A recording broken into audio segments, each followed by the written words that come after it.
Welcome to Connect Silicon Valley. We're so happy you joined us for our first Tech Talk virtual edition. Tech Talk hosts conversations about the intersection of faith and technology in the global marketplace in a salon-like setting. Today, we welcome you to our first Tech Talk. Our Tech Talk host today is Billy DiMartini. Welcome, and thanks for tuning in to the very first virtual Tech Talk. Today's theme, unshakable, thriving more than just surviving. This program was created to encourage you and spark conversations about faith and life.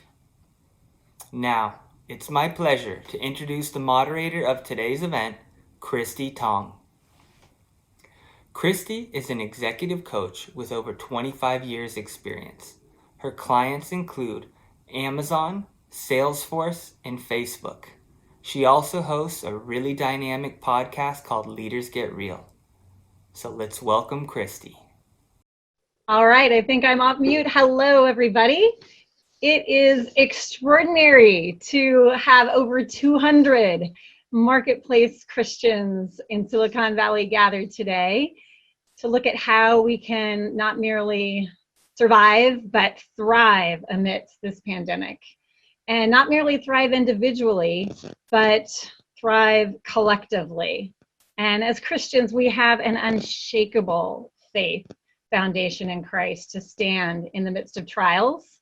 So it's awesome to gather today to discuss how we can do that together. And I'm so excited to introduce our panel. We have a dynamic duo who bring a rich combination of expertise in the Silicon Valley tech environment and also in academic research. So let me introduce those two with you. The first is Stacy Porter. And Stacy is the Vice President of People Operations and Culture at Outset Medical. She has about 20 years experience. She's a veteran leader in innovative talent practices and high-performing teams. She's had leadership roles with VMware and Roche and Intuitive Surgical. She is an advisor to several tech startups, and she's working on completing her PhD in organizational psychology. So welcome, Stacy. Thank you, Christy. And let me also share our second panelist, and that is Pam King. And she is an associate professor of applied science and really an expert in her field doing research on the intersection of thriving and human development. And that is with the Thrive Center for Human Development at Fuller. She's got her degree in psychology from Stanford, a master's in divinity, and her PhD from Fuller Theological Seminary. And so it's fabulous to have you with us, Pam. Thanks, Christy.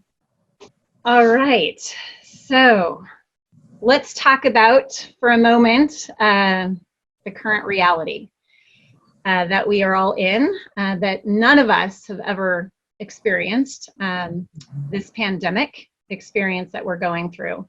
And we're in about week 8 of shelter in place in the Bay Area.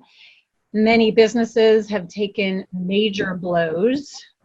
Our families have been dramatically impacted, students of all ages at home or home from college, attempting school online and so on. I'd love to start chatting with you both about what kind of impact this has been having. When we think about shelter in place, when we think about the impacts that we're going through, and especially as working professionals, what are some of the universal ways that people are being affected? And I'd love to start with you, Stacy, who is steeped in the corporate environment, and have you share examples or themes of what you're seeing in employees.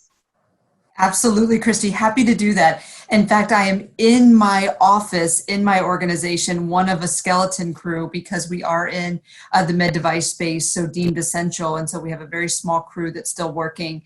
I think that your question is the right one. What are we seeing? And the range of emotions are just that. They're a range. Some people are very scared and feel that we've lost something. We've lost an innocence of sorts. I think other people are angry and frustrated that maybe we didn't plan better for this. And then you see kind of the other end of the spectrum where people are like, this is a chance to be creative and a chance to build community. And we're built for this. If we've been studying growth mindset and we've been studying resiliency, is this the perfect time to put that into place? So I think you really see the spectrum. And, I find that there are so many small acts of kindness that are just unbelievably beautiful. And I think this is where you see people be very vibrant and also be very gentle towards each other. I think you find a lot of humor at times too, because we have a new normal now. And sometimes it brings up really funny ways of working, the Zoom bombs. I think parents at home who are trying to tell a child that they can't serve them lunch at 10 a.m. because they're on a Zoom call. It's just kind of a new mesh for bringing work and home into an even more integrated lens.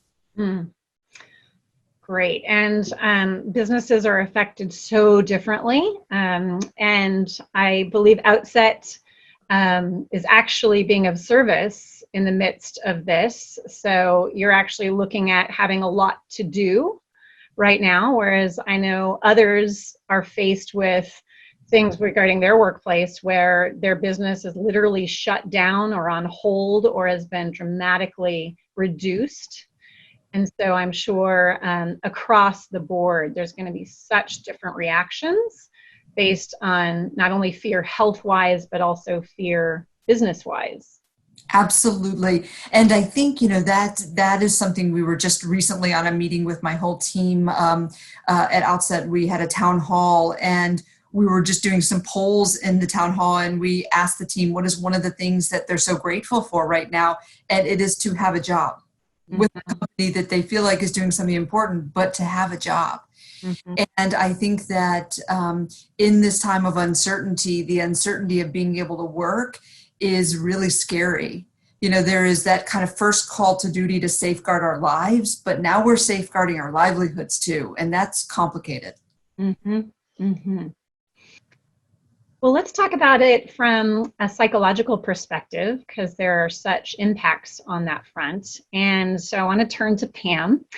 And I lead a coaching team, and we've pivoted in particular, helping leaders to lead in uncertainty. And one of the frameworks actually that our coaches have been working with leaders is from a psychological foundation where most people are familiar with Maslow's hierarchy of human needs, which is the triangle, right, that we learned back in school years ago.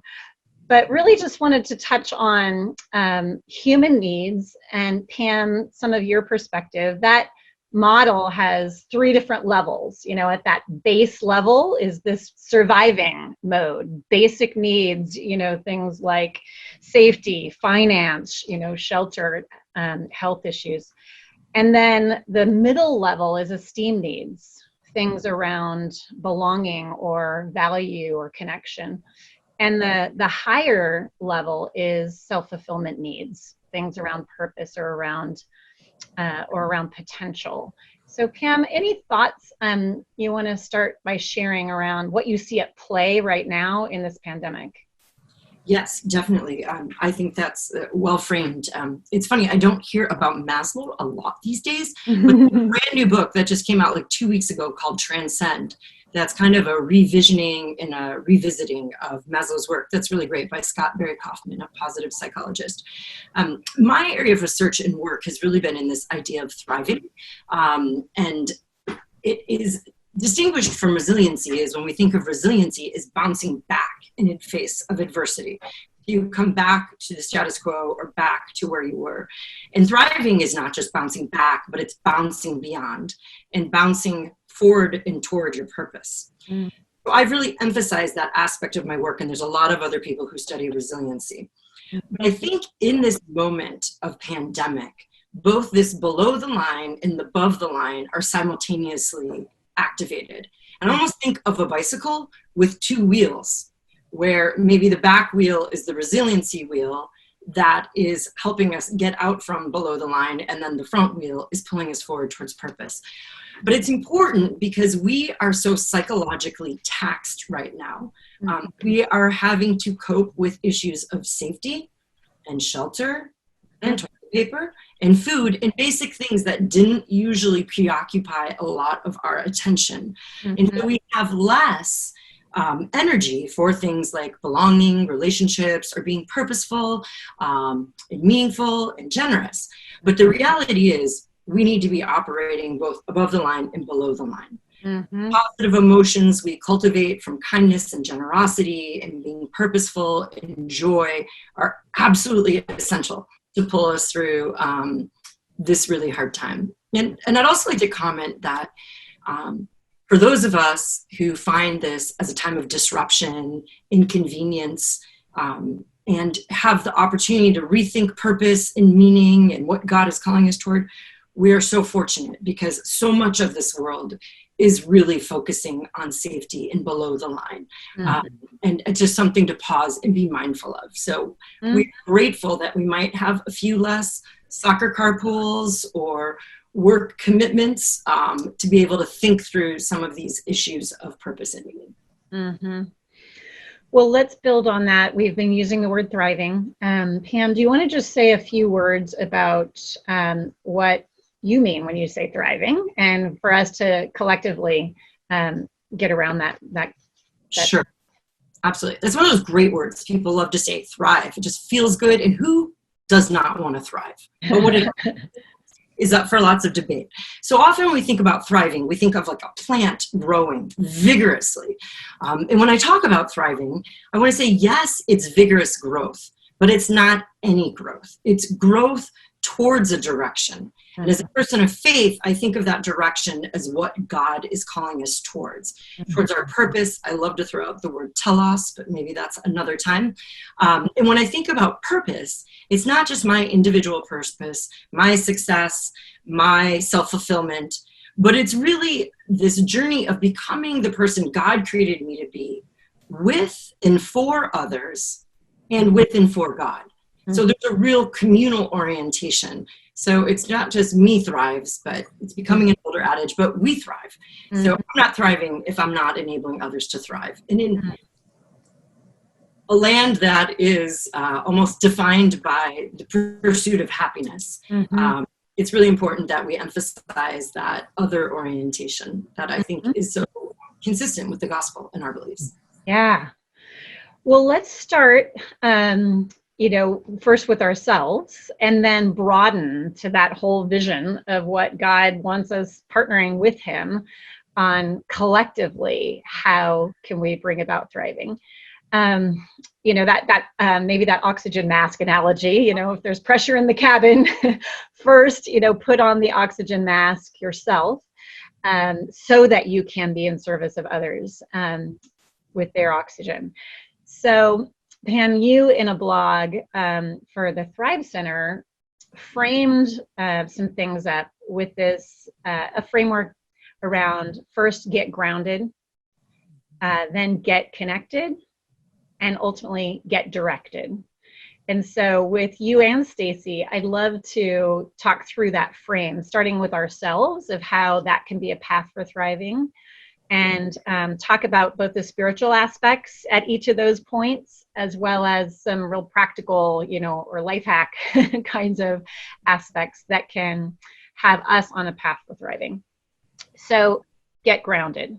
Pam, do you want to start with a few words on that front, perhaps spiritually or other ways? Absolutely. So from a psychological science perspective, we know that it's really important to be grounded in our body, to know our feelings, our thoughts. I'm very apparent. My hips hurt more than ever from sitting so much and not moving. But or where we hold tension. We need to be attuned to our emotions of those places where we find joy, those places that feel desolate and are really hard and maybe despair and destructive. And in a moment like this, where everything is up for grabs, our personal, emotional, interior landscape is unpredictable and different. And I will just be honest, mine changes radically. Like it can go from minute to minute. And we need to be connected to those things and ourselves, but we also need to be connected to our beliefs in those things that define our life and our values.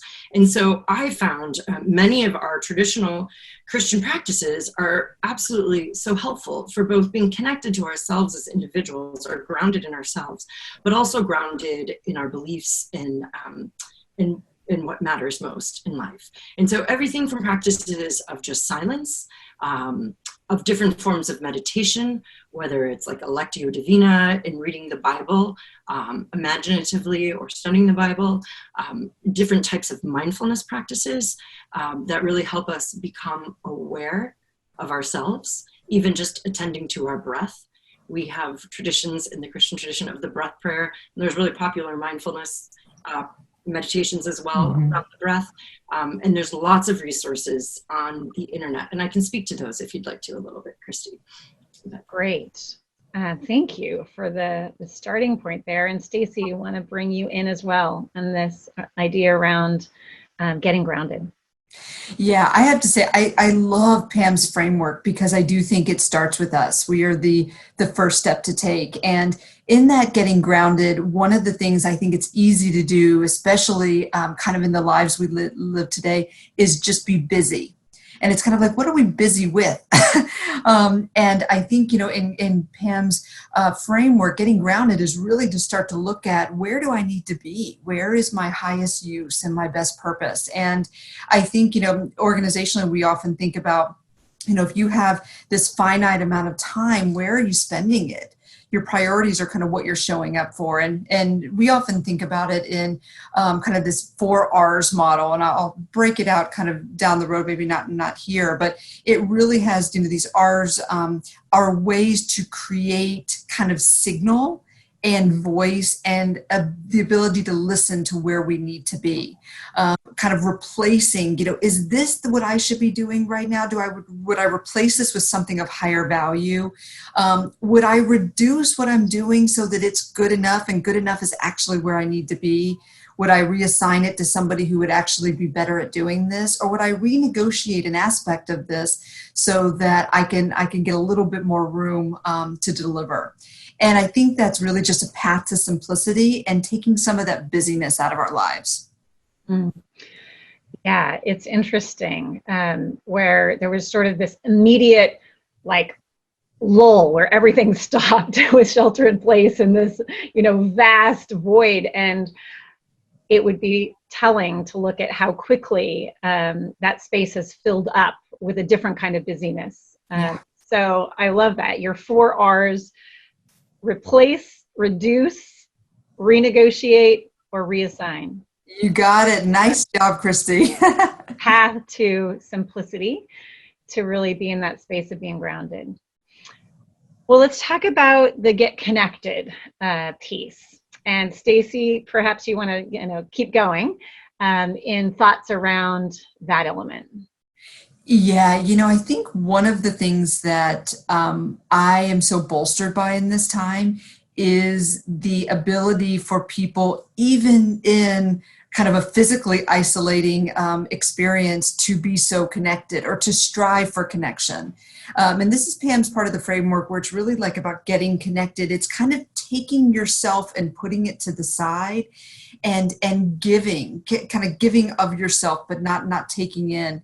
And that for me is just outstanding. You see it organizationally with some of these funny things that people are doing with these Zoom happy hours, or I see a lot of giving right now. I see a lot of volunteerism and the ability to identify a cause and rally a group of people to support that. I mean, that's kind of what connects Silicon Valley is. We've come here today to really be a community.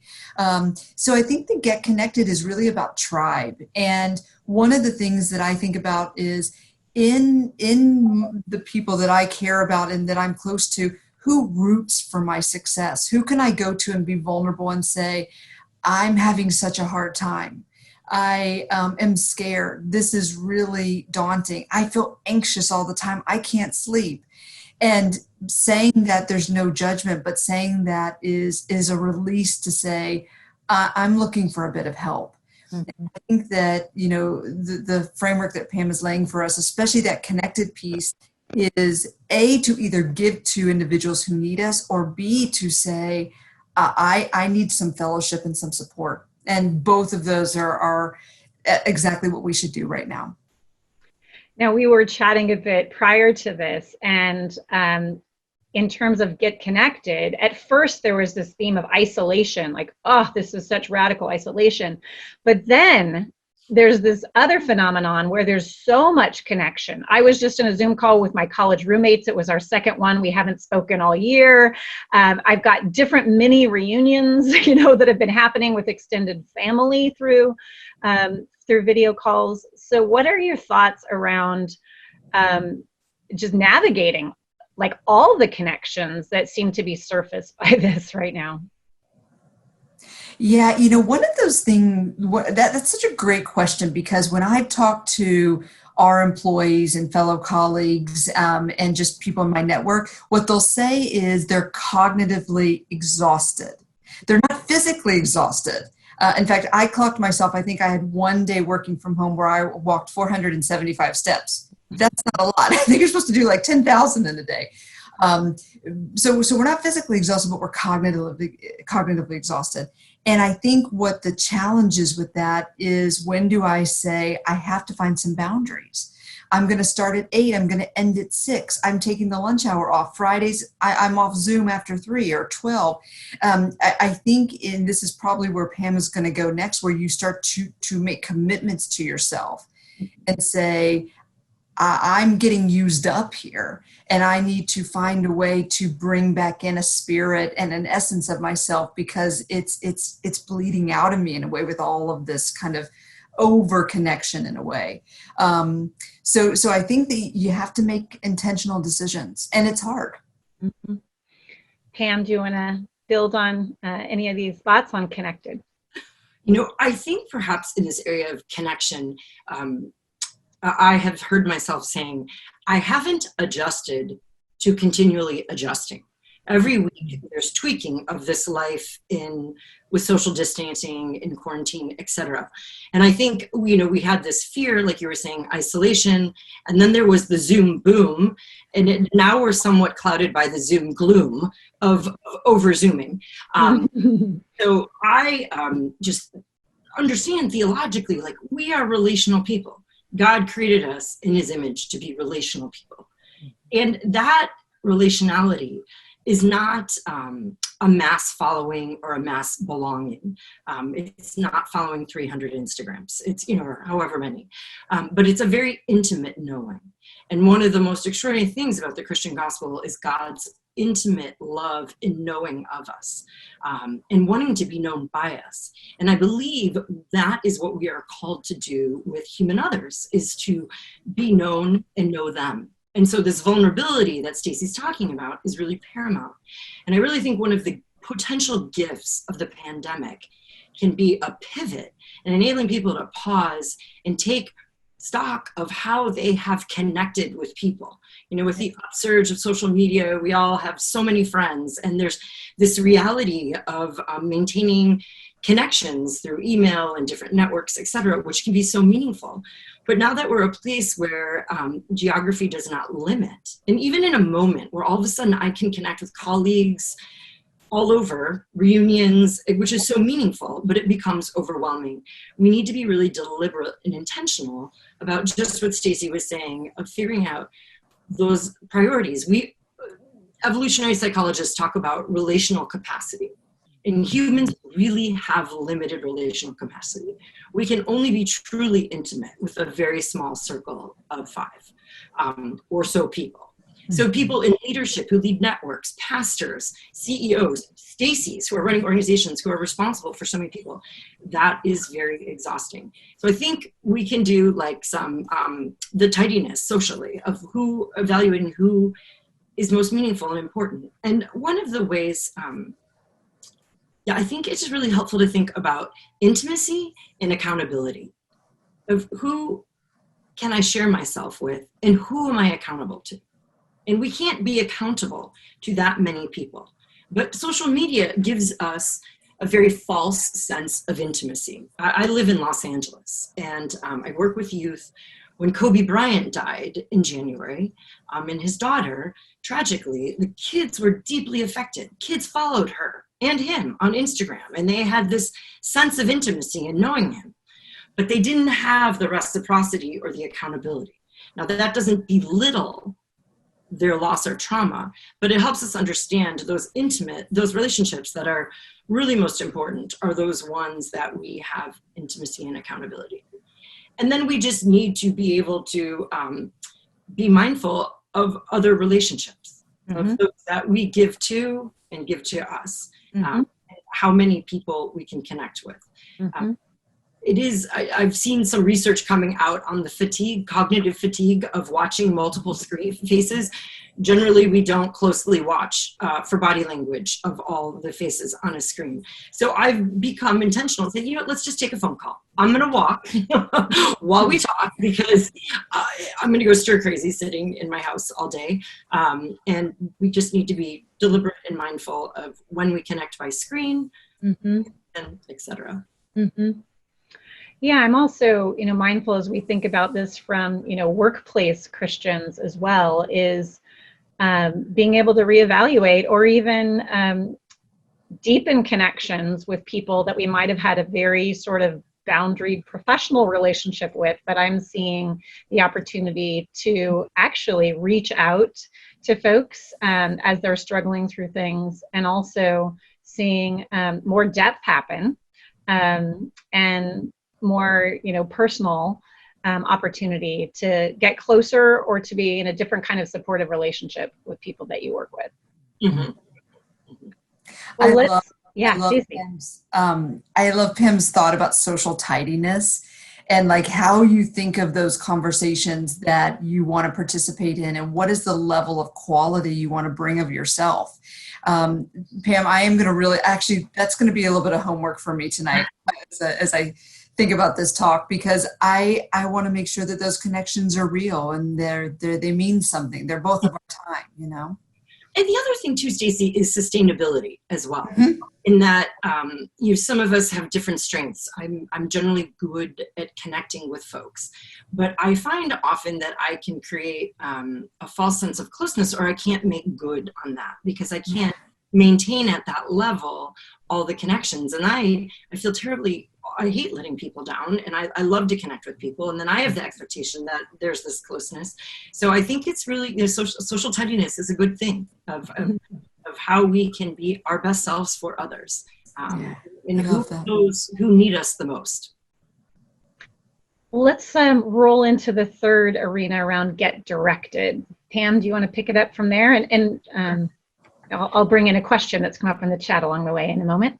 Awesome. Yeah, no, this one might be my favorite actually, because this is really part of the wheelhouse of thriving and this bouncing forward and toward. So, as Christians, I feel like our fundamental call in this world is to love God and respond to that love. And I think my favorite way, and there's a lot of theologians over millenniums that have thought about this, is how we participate in God's ongoing work in this world. And one of the reasons I get so energized about this group that I imagine I'm speaking to, because I can't see you, is that you are marketplace Christians who are carrying out God's work, his redemptive acts, his healing acts, his flourishing acts in different contexts where you live. I work in a seminary. We're all love Jesus at Fuller. But you are being trailblazers and building God's kingdom in unexpected places. And I believe that is really our call as Christians. And so in moments like this, although our physical environment has changed, that call, like the capital CALL on our life, has not changed. And how do we be God's presence to those we are physically around, virtually around? And how do we continue to build God's kingdom where we are? In psychology, we call this the study of purpose.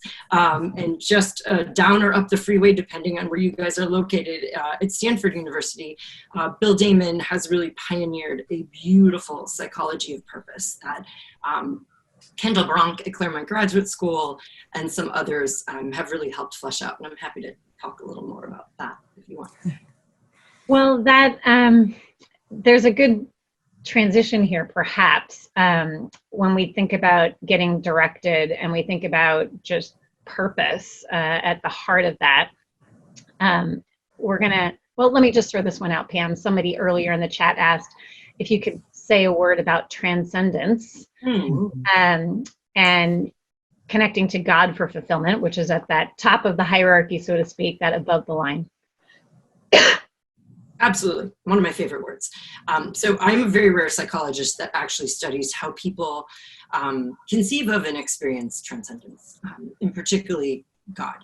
But what we have found is that when people have a perception, I'm going to talk kind of in like a psychologist language, when people perceive something with ultimate meaning, like God, some transcendent source that is boundless, powerful, big, the more sacred or more significant it is in their life, the more orienting power it has on their identity, on their motivation systems, and ultimately on their behaviors. So if I have a sense of call by a divine caller, God, that call is going to be very important on my life. And when people attach that significant value to their actions or their commitments, they are more likely to be resilient when there's obstacles and follow through them, more likely to rely on that source of perceived power for encouragement, for hope. Often when spiritually, like transcending, when we're connected to God, we're connected to God's people. And that's also a source of encouragement. So generally, the more transcendent or special or sacred people's purposes are, the more enduring they are in their lives. So I didn't. Yeah. Well, I love that you've been involved in, a lot around secular research and seeing what's happening and seeing people, Christian and non-Christian, finding the impact of purpose. And yet for us as Christians, we know that calling is such an important part of our faith. And so let's transition and talk about, it's like a very easy transition from this idea of get directed, where we've been talking about, for ourselves, how do we be on the path of thriving, get grounded, get connected, get directed. And now looking, as we mentioned earlier, at this broader sense of like how we can actually be used in God's plan to bring thriving out around us. And it's interesting, like shelter in place took hold, and suddenly we were on lockdown. And I think it's easy to think like, oh my gosh, now I'm helpless. Like there's nothing I can do. I'm sitting here in my house and so on. And yet I am just so struck that, God cannot be locked down. God cannot be locked down. And we're his people, and he gives us power and hope and calling. And so we can't be locked down. And I think about, Paul, who wrote some of his most powerful letters. He was in prison on house arrest. And I think about, Martin Luther King, letters from Birmingham jail. So just this opportunity right now to think about, regardless of whatever limitations they're seeing around us, like this is when God is at his best, right? Like when we are weak, he is strong. So let's talk about this bigger picture of being a part of thriving in those around us. And let's talk about the workplace in particular. So I might come to you, Stacy, first here. But first, let's talk about calling at work. And there's a lot of great work out there. Tim Keller and others, have done some great things thinking about our calling and our purpose at work. And when we take a look at that, let me just say 3 areas that are sort of headline around ways to live out calling. One is being a light to our colleagues, to witness, to love, generosity, responding to needs that we see people when they're at that surviving mode and so on. A second is actually being able to shape or influence a product or a service, that our organization is, part of bringing into the world for human flourishing. And the third is using the resources of our organization. You see a lot of companies that are actually, setting people loose to volunteer, to be a part of needs in their community or addressing issues in the world. So just want to invite you, Stacy, to share thoughts when you think about this idea of calling and how you think about it when you think about showing up to work in your corporate job, or how you see others finding calling in their work.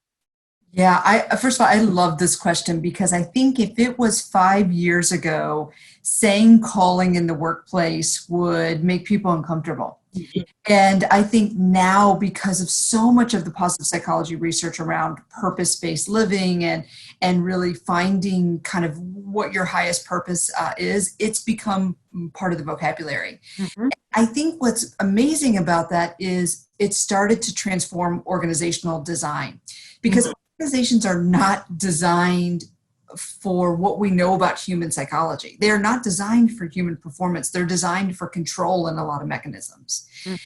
And so I think what's amazing about the recognition of how special it is that you get talented people to join an organization and you want to give them a stimulating, challenging job, is you're starting to think differently about how you organize that group of people.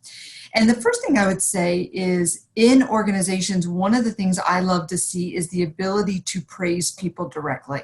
Mm-hmm. This is small, but it is very indirect in organizations. Christy, you and I might be together. We might say, isn't it amazing the way that Pam talks? She's so knowledgeable. She's just got this deep kind of background and expertise, and yet she can really make herself understood at a layman's level. Now, the hard thing might be is that I tell you this, Christy, or you tell me this, but we don't tell Pam. So it's very indirect. So one of the things you want to do in organizations, and it's small, is to praise people directly. Let them know what you've noticed and tell them what the impact has had. So that's one. I think another thought in organizations, and they're getting more comfortable with this, although this is, it's radical in some ways, is not to think in the kind of framework of jobs. Jobs are kind of dead. You want to almost think in opportunities. What is my opportunity in the next 6 months to do something meaningful in this organization?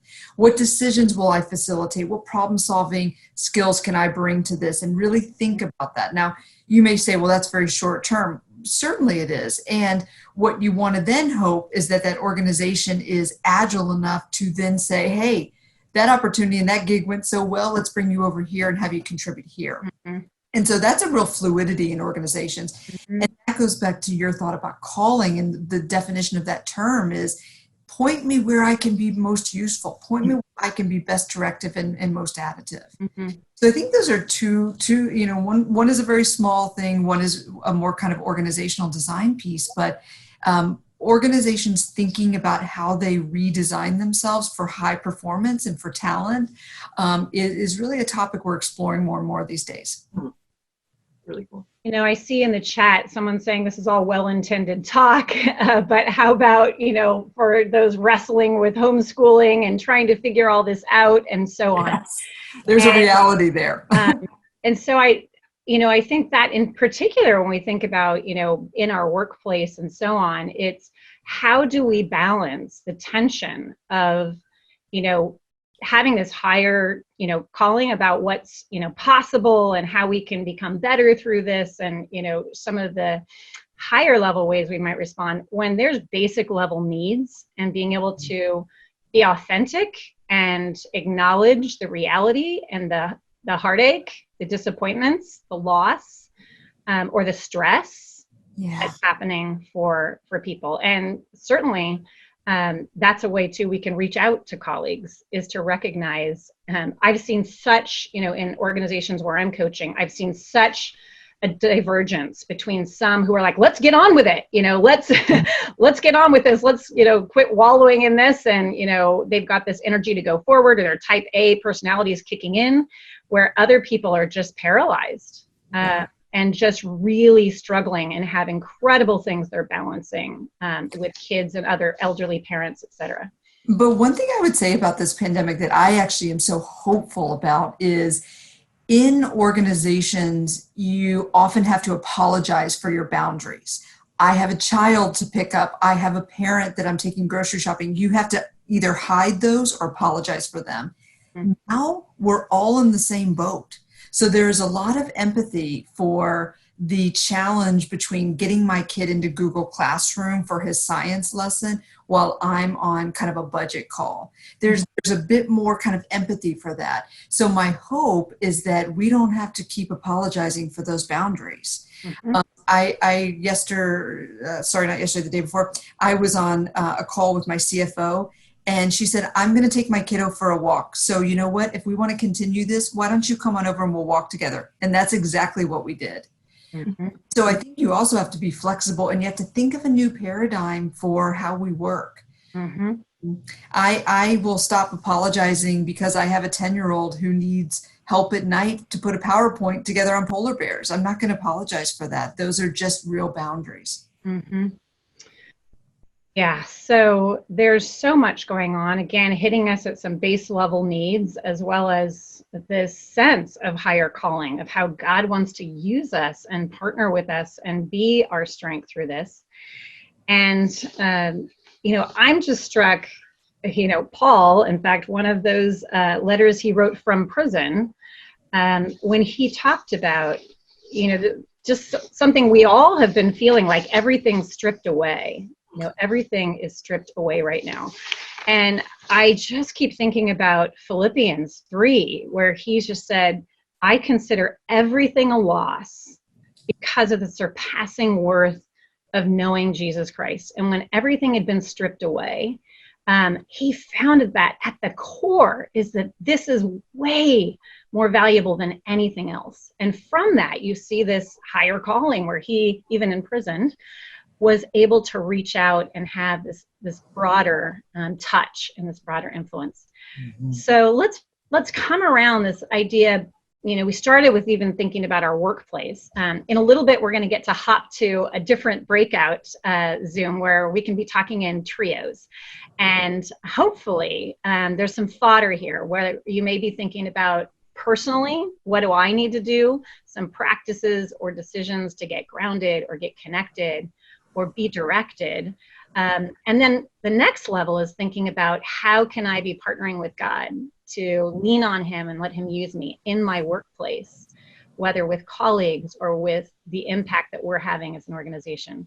And I want to take it even one step beyond that now as we bring things around for closing, is even beyond, our particular, work team or even our organization. And I'm just seeing the possibility here for just this moment in time for God to use the body of Christ in phenomenal ways. And we can look back at things like the abolishing of slavery, and that there were Christians leading that movement, and looking at the civil rights movement with Christians at the forefront leading that. And I see this possibility now that we as Christians can be at the forefront of creating a new future where people discover the foundation of Christ that surpasses everything else that we've busied ourselves with.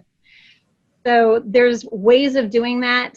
I see different ways that Christians are surfacing to impact business, even like this kind of gathering, and seeing ERGs within companies, employee resource groups that are Christians gathering to pray or to serve their community, work in faith movements.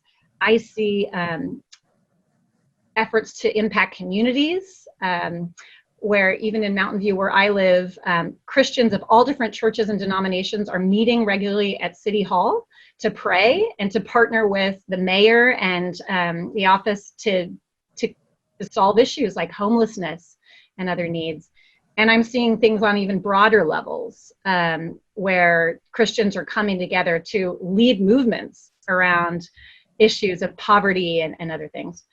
So I would love to hear thoughts on your part around vision you have of what that might look like when we get on this path of thriving for ourselves, and then lean into what God might have us more broadly as the church of what we can be doing right now in this pandemic.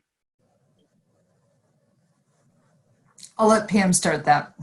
That's a good question. I'm just going to go back to Paul in the prison for a moment. And Christy, I really thank you for making that connection, because I think at times, especially in California, when we had all that rain towards the beginning of the shelter in place, I was like, Easter, it feels more like Noah's Ark. We got the wrong biblical story going on. But one of the things I love, joy is one of my favorite topics to study. And Paul is such an example of joy in Philippians. And one of the things that I think it really boils down to is the sense of knowing Christ and God. And the verb that he chooses for knowing is not knowing about, like I studied theology and I know about God and can tell you about the doctrine of God, but it's this very active personal knowing. And it's an ongoing sense of knowing. And I think that ultimately all this stuff, getting directed, being grounded, comes from a very dynamic relationship with God. I am really grateful. I'm seeing a resurgence of an Ignatian prayer, the Examen. I'm not sure if that's popular there, but the Examen prayer, there's a number. Fuller offers one on its Fuller Formation website. Pray As You Go has a beautiful one. But it really attunes you to being sensitive to God being present with you throughout your day. And I know with, the busyness that Stacy pointed to, we are just chronically busy. It's very easy to be distracted from that. But I think when we are really honed into God's presence in our life, where God is leading us, where we're finding joy, I really think God speaks to us through joy. That when we're full of joy, God's using us, and that when we can attune to those moments, that is going to shed light on where we should be directed. That's going to take us to the front lines, like the civil rights era. And right now, the church is a little bit of a disaster in terms of numbers and leaving. And I think we're in a moment of old wineskins, new wineskins. And I think it's going to be out of the vitality of knowing God that we're going to burst out of a prison and really create new forms. And in Fuller, our eyes are really looking at where is God moving? How do we equip the next generation of leaders? Because it's not the traditional pastor like Fuller has done for 100 years. Yes. New types of leaders needed. And I've seen this this movement in the Silicon Valley inside tech companies where I've been spending a lot of time, where before the last thing you would want to admit is that you are a Christian.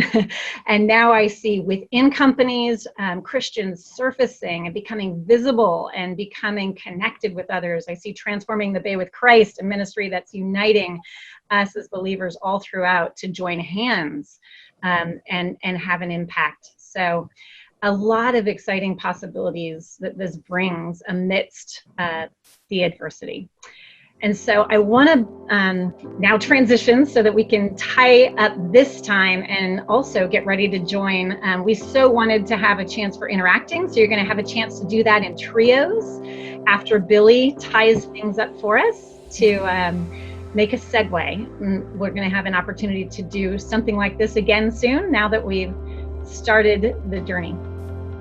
Thank you for joining Tech Talk. Our annual breakfast has a new date. Join us Saturday, October 3rd. Check our website for event updates. Thank you to our Connect Silicon Valley sponsors, Fuller Seminary, Forward, and the Bay Area chapter of Forward Women. And check out the Leaders Get Real podcast hosted by our moderator, Christy Tong. Get connected, join our LinkedIn group, and be part of a growing community. Follow us and continue the conversation on Instagram at Connect Silicon Valley. And follow and like us on Facebook. Thank you for joining us. We hope you were encouraged and inspired to continue conversations about faith and life.